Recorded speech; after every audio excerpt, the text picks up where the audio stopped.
알아야 된다 이게요. 애굽에서 유월절과 가나안 땅에서의 새로운 유월절 양이 죽기는 죽는데 애굽에서 죽은 유월절 양으로 구속받고 가나안 땅에 새로 죽은 유월절 양으로는 구원을 받는다 이 말이야. 이거는 이런 기본적인 진리를 알아야 된다 이거예요. 성경이 말하는 의도를. 예.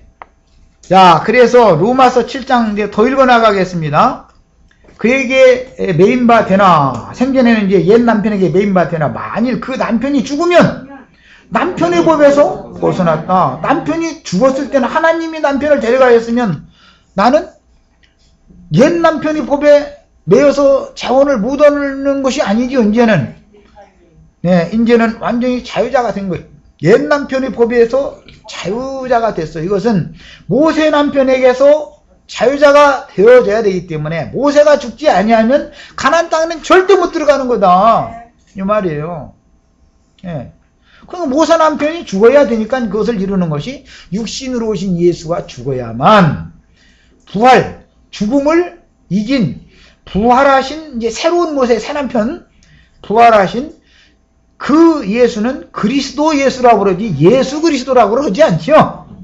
왜 성경에 예수를 앞에다 놓느냐 그리스도를 앞에다 놓느냐라는 간단한 얘기가 있어도 그렇게 간단한 얘기가 아니다. 예수의 피로 너희가 구속받았다고 얘기는 해놨지만 히브리서에서 완전한 데 나가는 도를 말할 때는 하늘에 뿌린 그리스도의 피가 예수의 피는 땅에서 호소하는 아벨의 피를 상징하는 것이지만 그리스도의 피는 하늘에서 더 낮게 말하는 뿌린 피다. 우리가 이르는 것은 이곳에 이르렀어야 되는 것이지. 예. 땅에 흘려진 가인에 의해서 죽임당했던 아벨의 피의 호소 그 앞에만 머물러 있어서는 안 된다 이 말이에요. 이건 완전한 구원이 아니다 이 말이에요. 할례라는 게 얼마나 중요한지 아시겠죠? 예. 이것이 완전한 피의 증거인 거예요. 피의 증거를 얘기하면 이걸 알아야 되는 거예요. 기본적으로. 자, 그 다음에 그러므로 만일 그 남편 생전에 다른 남자에게 가면 음녀라. 그러나 만일 남편이 죽으면 그 법에서 자유롭게 되나니 다른 남자에게 갈지라도 음녀가 되지 아니하느니라. 그러므로 내 형제들아 너희도 그리스도의 몸으로 말미암아 그리스도의 몸이지 여긴 예수님의 몸이 아니죠. 성경의 어떤 문맥을 정확하게 해석하는 것을 알아야 돼요. 지금 교회는 그리스도의 몸이죠. 땅의 교회는 예수의 몸이죠. 예수의 몸. 모세의 옛 모세의 옛 아내 십보라다 이거예요. 땅의 교회는. 하늘의 장작교회는 그리스도의 몸이에요. 그리스도의 새 아내고 그리스도는 새 남편이고 그런 관계다. 말미암아 율법에 대하여 죽임을 당하였으니 이 율법에서 자유케 된다는 것이 이렇게 쉬운 것이 아니다. 죽임을 당하였으니 이는 다른이 곧 죽은 자 가운데서 살아나신 이에게 다른이라는 건 누구의 부활하신 예수님 말하죠. 이제 그냥 그리스도 그분에게로 가는 거예요. 죽은 예수 십자가의 예수한테 가는 게 아니고 부활하여 하늘에 앉혀진 그리스도께로 가는 거예요. 다른이 새 남편에게로. 우리가 하나님을 위하여 열매를 맺게 하려. 이 열매라는 것은 아들 낳고 여자가 해산함으로 구원을 얻는 얘기죠. 함이라.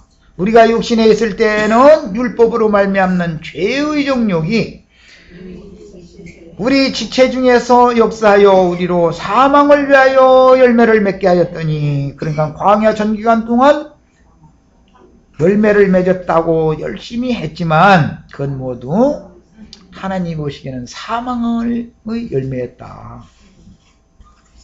이제는 우리가 얽매였던 것에 대하여 죽었으므로 율법에 대하여 남편이 죽을 때 나도 죽어야죠. 예수가 죽을 때 나도 죽어야죠. 같이. 그럼 예수가 장사될 때 나도 장사돼야죠.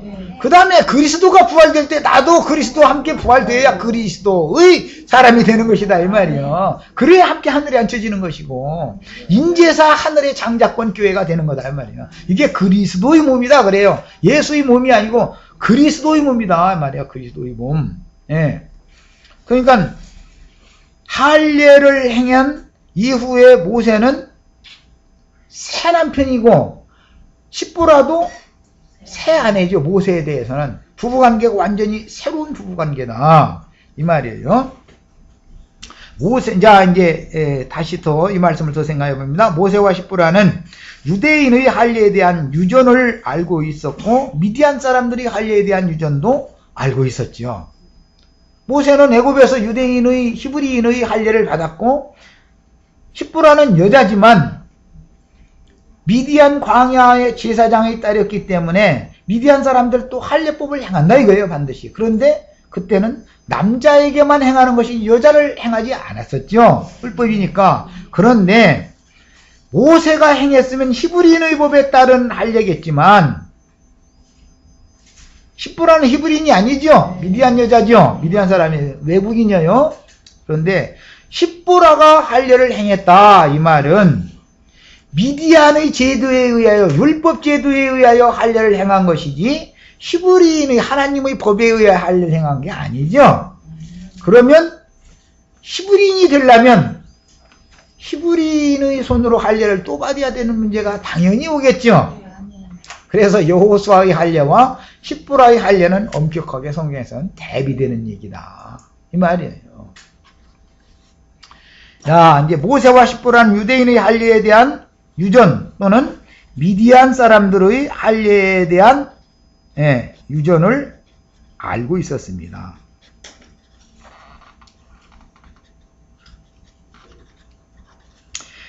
그들에게 할례를 아직 행치 않고 그 아들들에게 그럼에도 불구하고 그 아들들에게 할례를 행치 않았죠. 행치 않고 있었는데 하나님이 당신의 장자인 이스라엘을 놓아보내지 않으려 하는 바로의 장자를 죽일 것이라고 경고하신 후에 갑자기 모세를 죽이려 하시니 십보라는 자기의 맏아들인 게르솜에게 할례를 행하지 않은 것 때문에 이런 사건이 왔다라는 사실을 즉시로 깨닫고 차도를 취하여 그 장자에게 할례를 행하여 피를 흘린 것입니다. 자신의 장자인 육신의 아들에게 할례를 행하여 겉생명을 제거하면서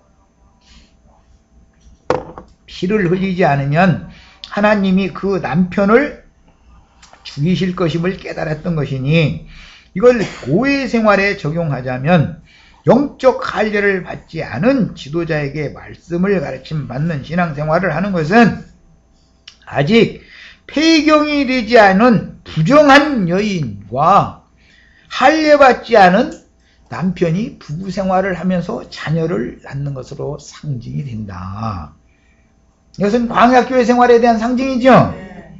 그래서 그런 부정한 혼인생활과 같이 부정한 것이며 영적 할례를 받은 지도자에게 가르침을 받는 새로운 신앙생활은 폐경된 여인과 할례받은 새남편과의 혼인생활로 상징된다.